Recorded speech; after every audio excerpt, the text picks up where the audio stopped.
solidarity with Ron Hamill. I'm going to try to go by protocol, partly because it's progress. We only have an hour, so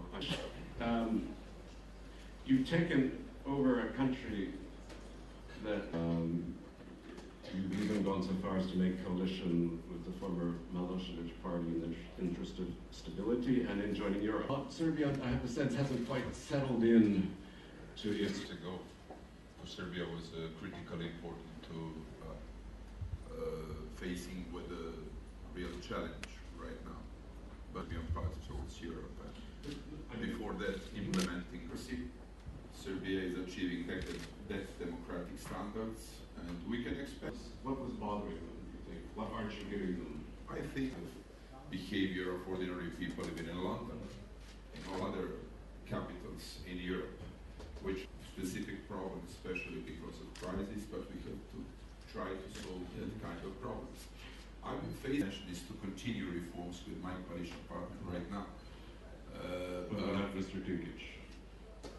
I hope, and the way was to bring some vote left to the Socialist Party means that... Prime Minister, you're not yet 35, I think. Well, first of all, I'm still within 100 days, so still some more weeks to go. And secondly, I believe that question should be asked, people should be asked that question rather than myself. What I'm trying to do is really to get job done, and that's what we're trying to do. I believe that one of the first very important steps we took was I held days of consultations in January. I tried to involve in the debate about European prospects of Montenegro various segments of the society, starting from the civil sector, ending with media, in attempt to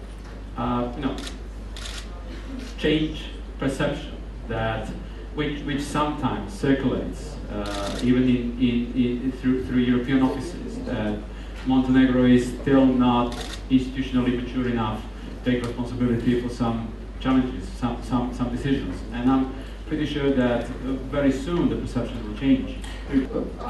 The position of the candidate status country will definitely change Montenegro, but what will change it further will once we open up negotiations and accession talks.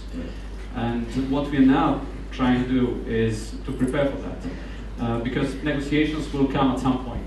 Will we receive a green light from the European Commission this year, or whenever the European Commission thinks we're ready? Doesn't really matter. What matters is that we use the period ahead of us to prepare for that. I was referring to a similar question yesterday, talking to young professionals, and what I said was that Montenegro is a small country, both in terms of population and size, and challenges are very similar to any other country, because institutional building process is same for Serbia, for Montenegro, it was the same for Croatia, and Slovakia, and any other country that is now a member of the EU.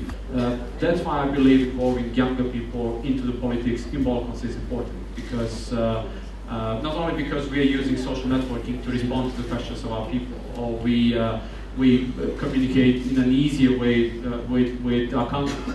It's just that I believe we need some new energy in Balkans, and that's important for the enlargement process as well.